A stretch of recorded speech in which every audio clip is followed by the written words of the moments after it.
It was only 5 days ago that the Islamic regime of Iran threatened to murder Senator Lindsey Graham, along with Miriam Adelson, Ben Shapiro, Peter Thiel, Laura Loomer, and of course our president, Donald Trump. Putting targets on their foreheads, they stated, "Sooner or later your heads will roll." Coincidence? Yeah, very likely, because I don't go down that stupid conspiracy theory road. That road leads nowhere but darkness and lies. Never go down that path. Very likely just a coincidence. What's important is the response that Lindsey Graham had to these threats of death. His first response, in that classic, amazing, good sense of humor that Lindsey Graham had, he said, "At least they used a good photo of me." But then he stated these immortal, eternal words of truth: "Judge me by my enemies." And I do. I judge people by their words, by their actions, but also it's a great thing to judge somebody by their enemies.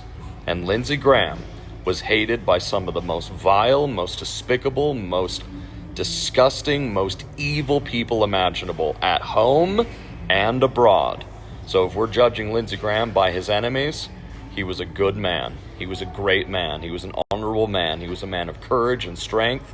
He was a man that will truly be sorely missed. And I feel that it is very, very fitting that just as we're sending Lindsey Graham off into heaven with our love and our prayers, we are right now sending his enemies off into the fires of hell.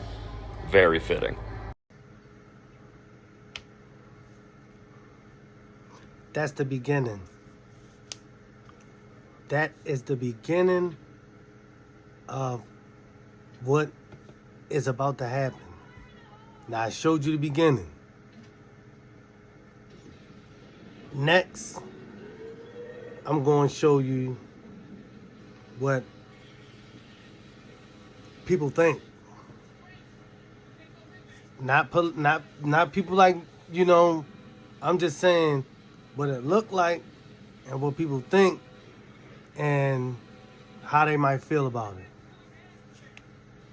That's this one. I'm about to show you right now. The timeline.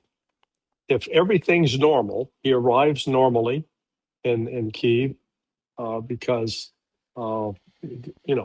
that's how they do it. They, in fact, the United States pre-coordinates with Russia so they don't attack the trains. And Russia in the past has not attacked those trains. So he arrives in Kyiv. He meets with Zelensky. At some point, there's video footage of him going through this drone factory, and he's holding up one of the drones, smiling.